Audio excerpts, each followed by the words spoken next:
ಗುತ್ತಿಗೆದಾರರ ಸಂಘ ಮುಖ್ಯಮಂತ್ರಿಗಳಿಗೂ ಕೂಡ ಈ ವಿಚಾರದಲ್ಲಿ ಪತ್ರ ಬರೆಯೋದ್ರ ಮೂಲಕ ಅವರ ಗಮನವನ್ನು ಸೆಳೆಯೋದಕ್ಕೆ ಪ್ರಯತ್ನವನ್ನು ಪಟ್ಟಿದ್ದಾರೆ. ಇಲಾಖೆಗಳಲ್ಲಿ ಕಾಣದ ಕೈಗಳ ಆಟ ಆಗ್ತಾ ಇದೆ, ಇದ್ರ ಬಗ್ಗೆ ಚರ್ಚೆ ಮಾಡಬೇಕು ಅಂತ ಹೇಳಿ ಸಿಎಂಗೆ ಪತ್ರವನ್ನು ಬರೆದಿದ್ದಾರೆ. ಲೋಕೋಪಯೋಗಿ ಇಲಾಖೆ, ಸಣ್ಣ ನೀರಾವರಿ ಇಲಾಖೆ, 4 ನೀರಾವರಿ ನಿಗಮದ ಇಲಾಖೆಗಳಲ್ಲಿ ಕಾಣದ ಕೈಗಳ ಕಾಟ ಇದೆ. ಈ ಬಗ್ಗೆ ಚರ್ಚೆಗೆ ನಮಗೆ ಅವಕಾಶವನ್ನ ಕೊಡಿ ಅಂತ ಲೆಟರ್ ಅನ್ನ ಬರೆದಿದ್ದಾರೆ. ಹಾಗೂ ಸಣ್ಣ ಗುತ್ತಿಗೆದಾರರಿಗೆ ನ್ಯಾಯವನ್ನ ಒದಗಿಸಿ. ಇದು ಸಿಎಂ ಸಿದ್ದರಾಮಯ್ಯ ಅವರಿಗೆ ಗುತ್ತಿಗೆದಾರರ ಸಂಘದಿಂದ ಹೋಗಿರುವಂತಹ ಪತ್ರದ ಸಾರಾಂಶ.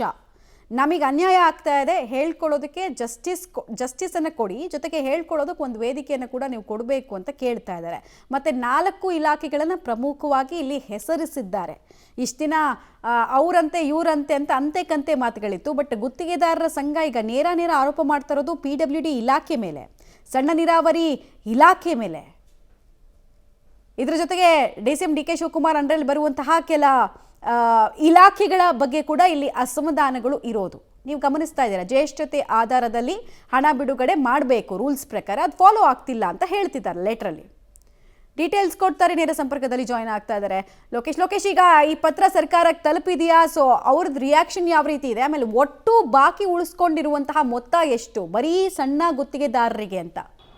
ಸಣ್ಣ ಗುತ್ತಿಗೆದಾರರಿಗೆ ಅಂತೇಳಿ ಸುಮಾರು ಸಾವಿರಾರು ಕೋಟಿ ರೂಪಾಯಿಯಷ್ಟು ಬಾಕಿಯನ್ನು ಉಳಿಸ್ಕೊಂಡಿರುವಂಥದ್ದು. ಇದುವರೆಗೂ ಕೂಡ 3 ವರ್ಷಗಳಿಂದ ಕೂಡ ಸಣ್ಣ ಮತ್ತೆ ಮಧ್ಯಮ ವರ್ಗದ ಗುತ್ತಿಗೆದಾರರಿಗೆ ಹಣ ಬಿಡುಗಡೆ ಮಾಡಿಲ್ಲ ಅಂತೇಳಿ ಗುತ್ತಿಗೆದಾರರ ಸಂಘ ಈಗ ಮುಖ್ಯಮಂತ್ರಿಗಳಿಗೆ ಮತ್ತೆ DCMಗೆ ಪತ್ರ ಬರೆಯುವಂತು. ಹಣ ಬಿಡುಗಡೆಗೆ ಇಲ್ಲಿ ಮಧ್ಯವರ್ತಿಗಳ ಕಾಟ, ಕಾಣದ ಕೈಗಳ ಕಾಟ ನಡೆಸ್ತಾ ಇದ್ದಾರೆ. ಅವರಿಂದಾಗಿ ಹಣ ಬಿಡುಗಡೆ ಆಗ್ತಾ ಇಲ್ಲ, ಜ್ಯೇಷ್ಠತೆಯನ್ನ ಫಾಲೋ ಮಾಡ್ತಾ ಇಲ್ಲ, ಪ್ರಮುಖವಾಗಿ ಸೀನಿಯಾರಿಟಿಯನ್ನ ಫಾಲೋ ಮಾಡ್ದೇನೆ ಅವ್ರಿಗೆ ಯಾರು ಬೇಕೋ ಸ್ಪೆಷಲ್ LOC ಕ್ರಿಯೇಟ್ ಮಾಡಿಕೊಂಡು ಹಣ ಬಿಡುಗಡೆ ಮಾಡ್ತಾ ಇದ್ದಾರೆ.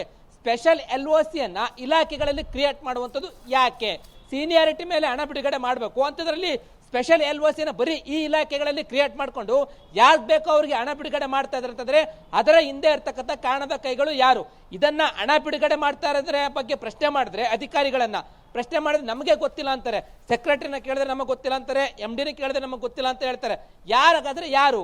ಇದರ ಹಿಂದೆ ಅವರ ಕುಟುಂಬಸ್ಥರು, ಸಚಿವರುಗಳ ಕುಟುಂಬಸ್ಥರ ಕೈವಾಡ ಇದೆ ಅಂತೇಳಿ ಸ್ವತಃವಾಗಿ ಗುತ್ತಿಗೆದಾರರ ಸಂಘ ದೊಡ್ಡ ಆರೋಪವನ್ನು ಮಾಡ್ತಾ ಇದೆ.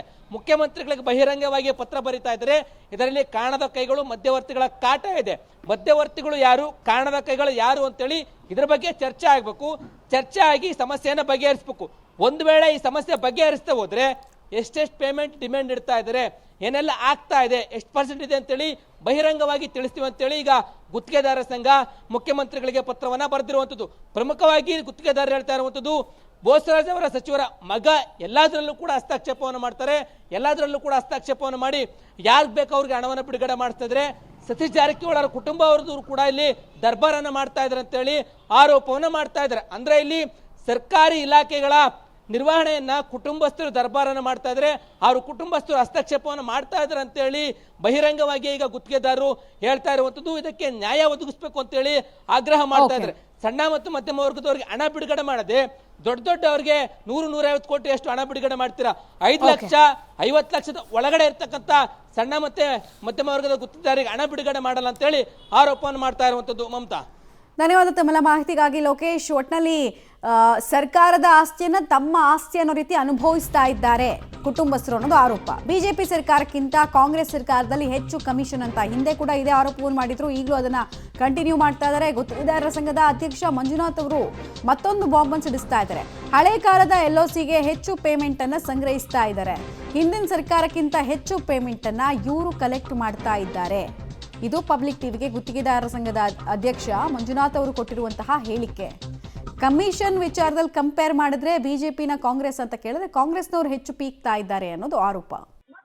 ಈಗ ಏನ್ ಸಮಸ್ಯೆ ಆಗಿದೆ ಹೇಳಿ ಸರ್? ಪ್ರಾಬ್ಲಮ್ ಏನಾಗಿದೆ, ನಮಗೆ ಸಣ್ಣ ಮತ್ತು ಮಧ್ಯಮ ಗುತ್ತಿಗೆದಾರರು ಇದಾರಲ್ಲ, ಅವ್ರಿಗೆ ಪೇಮೆಂಟ್ ಸಿಗ್ತಾ ಇಲ್ಲ. ಎಲ್ಲ ಸ್ಪೆಷಲ್ LOC ಜ್ಯೇಷ್ಠತೆ ಆಧಾರದ ಮೇಲೆ ಒಬ್ರು ಪೇಮೆಂಟ್ ಮಾಡ್ತಾ ಇಲ್ಲ.